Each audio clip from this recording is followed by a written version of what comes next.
szlak, którego nie ma. I trzeba przeciąć to bagno i na następnej górce będzie droga gruntowa. Na mapie był błąd. Szlak wychodzi z lasu inną drogą. A ja niepotrzebnie lazłam przez to bagno, można było je obejść. A teraz mam mokre trampki.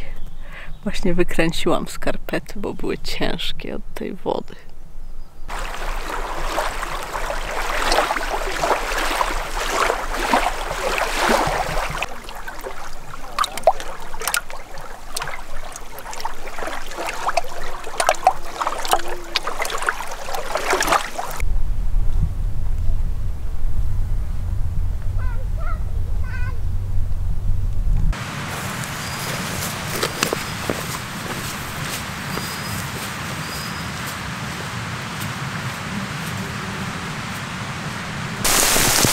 Mamy bardzo konkretną zlewę, krupy śnieżne, leje, pfa! O, szlak jest zarośnięty i kamienisty. Wolno idzie, będę spóźniona.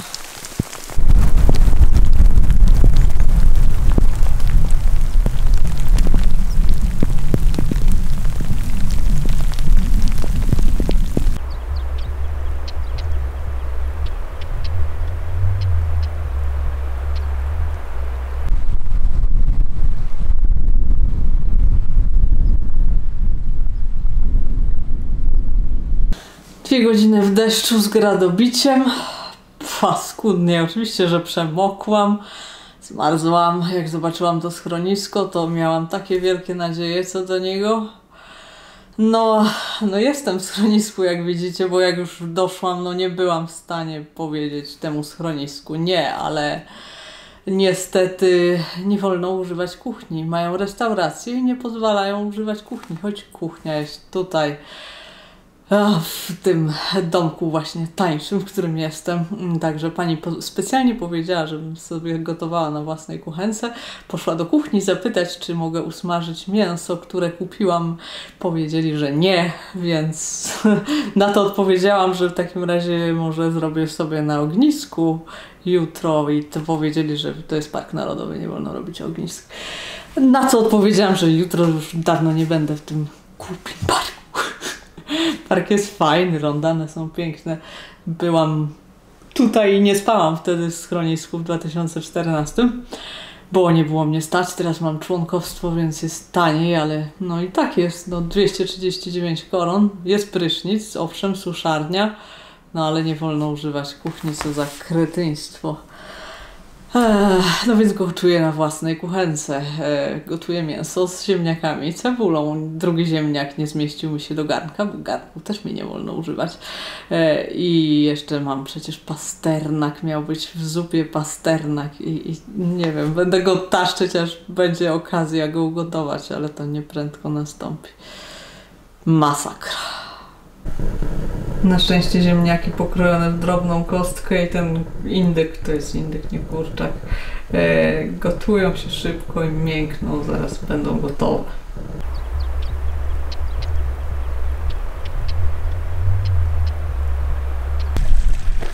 Wyszłam ze schroniska o 8:28 i idę na rondę Slotted. To będzie najwyższy punkt na mojej trasie, 2178 metrów nad poziomem morza. Bardzo chcę ten szczyt zdobyć.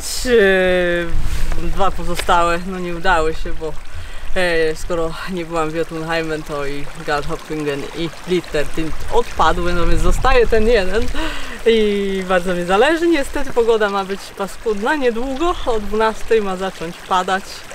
Bardzo chciałabym dojść na szczyt zanim zacznie padać, ale jak widać już chmury się zbierają. Oby nie było tak jak wczoraj z tym dwugodzinnym gradobiciem. Wyprzedzają mnie ludzie z małymi plecaczkami, bo idą tylko na górę i z powrotem do schroniska. No a ja z tym tobołem i z tymi 6 jajkami, których nie mogłam usmażyć. Idę troszkę wolniej. No widać już przełęcz. Takie ostre podejście na przełęcz. Potem graniówka i zdaje się, że ostre zejście, na którym ma być nawet jeszcze śnieg. Zobaczymy, czy będzie. Mam raczki. Jakoś damy radę.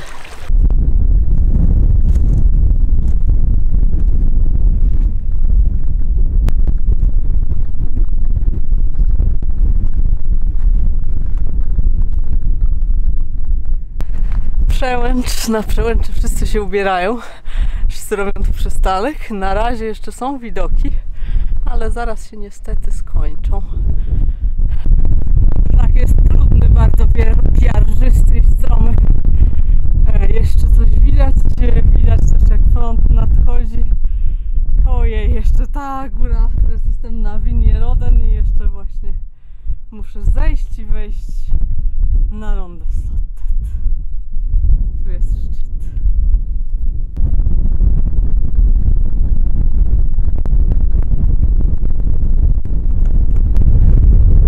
Jeden odcinek był mocno wspinaczkowy. Widoczność się poprawiła. Tam już jest szczyt. No a szlak to tak wygląda. Jak jest wypłaszczony.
Mam dziś naprawdę uroczą miejscówkę biwakową.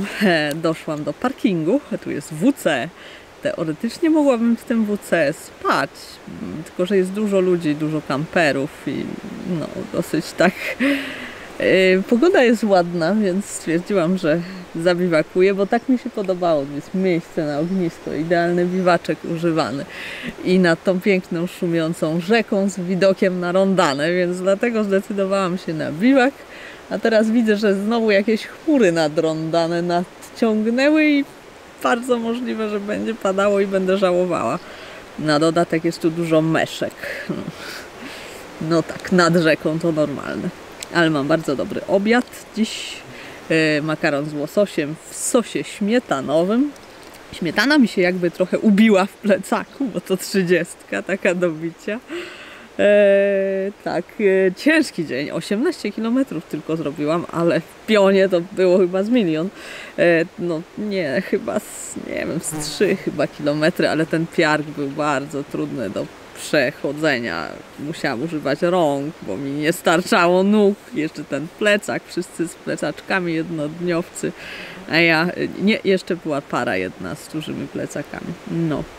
Ale ciężki dzień i jak tu dotarłam o 19:30, to stwierdziłam, że absolutnie zostaję, nigdzie dalej nie idę.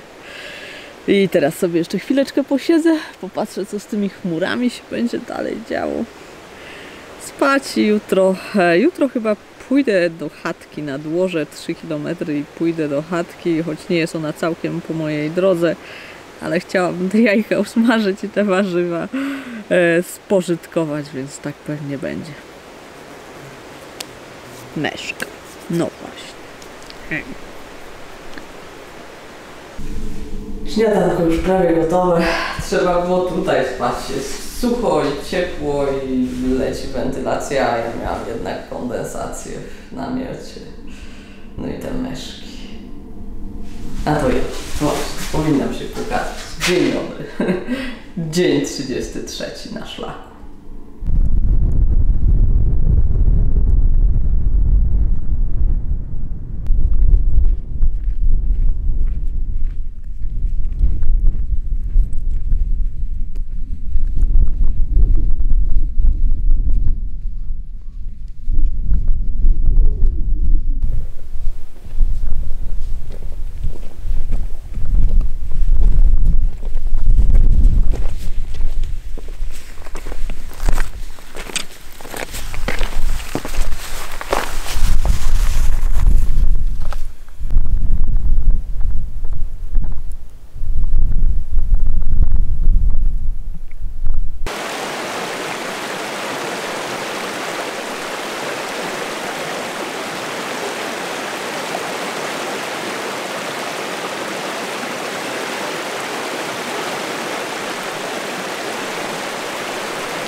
Piękny dzień dzisiaj. Na razie nie ma żadnej burzy jeszcze. Jest wietrznie, więc mam nadzieję, że mnie słychać, a mam do pokazania coś bardzo ciekawego. Pułapkę na renifery. Zawsze się rozglądam za takimi rzeczami, bo chciałabym znaleźć, ale to można przeczytać w różnych książkach, gdzie takie miejsca są, ale jak się nie wie, to po prostu trzeba się rozglądać. A tu mam szczęście, bo pułapki są oznaczone słupkami. Nie jest nic opisane, ale jak ktoś kuma, o co chodzi i wie, co to pułapka na renifery, to znajdzie. One pochodzą z czasów prehistorycznych, są bardzo stare. Mam nadzieję, że tutaj widać. I zbudowane przez ludzi, którzy tu się po ustąpieniu lodowca zjawili. Zajmowali się łowiectwem i zbieractwem, zbierali jagódki i wszystkie rośliny jadalne, polowali na pardwy, łowili ryby, no ale renifery dawały najwięcej mięsa. I zrobiono tak, że zaganiano renifery w jakieś wąskie miejsca, w wąskie doliny albo właśnie na przełęcze, tak jak tutaj. I w tych wąskich miejscach budowano z kamieni takie dziury, gdzie te zaganiane zwierzęta padały, pewnie łamały nogi, a myśliwi przychodzili z oszczepami i włóczniami, dzidami, nie wiem, i je dobijali i potem no, robili to, co z mięsem się zazwyczaj robi, czyli pewnie suszyli, wędzili, coś takiego. Tak. Niektóre są fajnie zachowane, ich są całe ciągi. Ta wygląda naprawdę fajnie.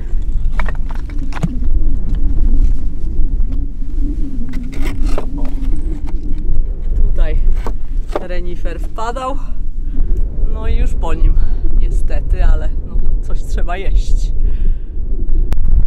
Tutaj jest ta druga pułapka, ona się zapadła i już tak dobrze nie widać, ale też jest takie obramowanie, dziura, a tam jest ta pierwsza i jeszcze jest taki długi murek, także pewnie jeszcze dawniej był wyższy i te renifery chcąc nie chcąc musiały tędy przebiec.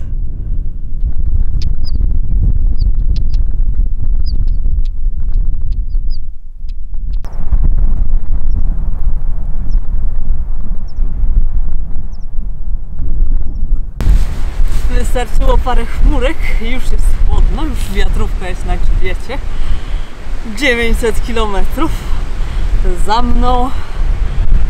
Idzie w miarę dobrze, nadal nie jest to moje zwykłe truchajkerskie tempo, ale jak na ilość przewyższeń, zwłaszcza wczoraj, to nie jest źle. Dziś 1/3 dnia już za mną, właśnie mi się udało przekroczyć strumień bez zamoczenia butów, tylko zachlapałam jeden, więc jest fajnie, ta trasa tutaj jest wybitnie sucha, no i jeszcze te pułapki reniferowe, także fajnie, fajnie. No to idę dalej.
Väldigt vanskelig å si, men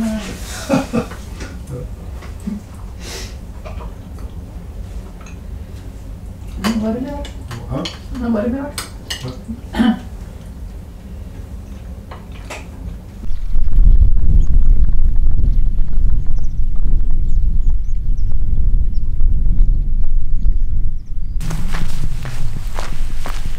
Opłacało się nadłożyć te 3 km do chatki. Chatka była przytulna, nagotowałam sobie tego wszystkiego, co chciałam. Smażone białe warzywa na masełku z jajkami, były boskie, na śniadanie jajecznica. Od razu lepiej. Myślałam, że będę sama, ale 5 minut po mnie, może 10, przyszła para na 3-dniowej wycieczce, ale bardzo sympatyczni. Nie wszyscy są sympatyczni, niektórzy mają skandynawską obsesję na punkcie porządku, zasad i różnych takich rzeczy. Jesteśmy ludźmi i możemy się trochę swobodniej zachowywać. Oni się zachowywali swobodnie, weszli w mokrych ubraniach i butach na salę, walnęli plecaki, było w porządku, pogadaliśmy, zazdrościli mi jedzenia, mieli liofilizaty i owsiankę na deser. Jak wychodziłam, jeszcze spali. Bo też bym spała na ich miejscu, bo pogoda jest taka, jak widać. Wczoraj złapał mnie deszcz przed chatką, padało z godziny dosyć intensywnie. Dziś pada mało intensywnie, taka mrzawka, także mam kurtkę, ale nie mam spodni przeciwdeszczowych jeszcze, bo tak właśnie pada niezdecydowanie. I właśnie się zasnuwa chmurami. Cały ten ładny widok, który miałam, właśnie zniknął. O, jest mleko. A ja idę do drogi, biegnę do El Alvdal. Nie wiem, czy mi się uda. Długa wizyta w bibliotece. Chcę napisać bloga. Jest otwarte między 12 a 16. Mam 22 km, a wyszłam przed 8. No, więc nie wiem. Zobaczymy, czy się uda. Oby ten deszcz przeszedł. Ma nie być bardzo intensywny, ale kto to wie. Te prognozy pogody to tu się nie bardzo sprawdzają. No, pożyjemy, zobaczymy.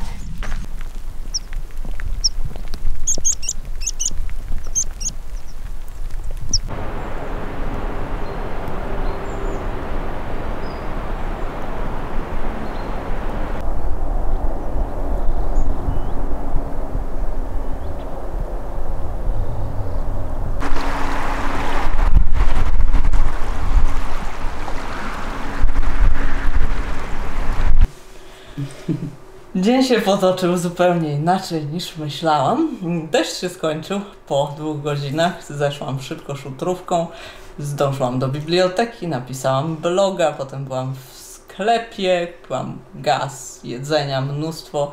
Potem zrobiłam 4 km pod górkę i zrobiła się 20 i włączyłam telefon, żeby sprawdzić, co się tam dzieje na świecie. A moja znajoma z Instagrama, znajoma z Grenlandii, Ruth, pisze do mnie, że zna kogoś w tej wsi, przez którą właśnie przechodzę. Właśnie Annę T. No więc wylądowałam na Trail Magic i jem hamburgera z łosia i ze śmietaną i z ketchupem i sałatkę, jest bosko. Dziękuję za zaproszenie. Thank you for inviting me in. Yeah. Very nice. Very nice. Bardzo przyjemnie. Appreciate your visit. Oh, thank you. Thank you.